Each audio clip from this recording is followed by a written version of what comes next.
اليوم ما قاداني فرحه. جايين عندي الكماله ديال عائله راجلي، يعني الكماله ديال خواتات راجلي، حيت مازال ما كملوش، باقي الجزء الثاني والثالث، حيت يلا كيجيو من برا بشويه بشويه. صافي هنايا 9 الصباح يا راجلي يلاه مشى جاب لي التقضيه.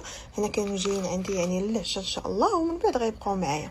صافي هنايا اول حاجه قاديت التقضيه، بديت بالفلون، درت 2 بيضات، نص كاس ديال السنيده، اطرو ديال الحليب، و3 فلون ديال الجابون. درتهم هنا فوق البوطه، غير كيبدا يتبقبق كديروا ليه هذا البسكوي هذا، دخلته للثلاجه، من بعد خرجته راه في ساعه واحده كيعقد حيت فيه البسكوي. من بعد هنايا خديت واحد شويه ديال اللحم، هنا صراحه ما عرفتش واش 4 كيلو ولا 4 كيلو زياده. هنا راه قطعت غندير اللحم بالبرقوق وخليته كيطيب على خاطرو، حيت هما غيجيو حتى الليل يعني غيتعشاو. صافي درت هنايا الخضره بخرتها، باقي غادي ندير بزاف الحاجات. هنايا درت بحال كوردون بلو، عرفتي راه كيجي واعر البنات، خطير فيه واحد المذاق ديما كنديرو، وكينفعني في رمضان دغيا بالزربه كنزرب عليه. المهم تيوجد حيت غادي نحطو مع الخضره.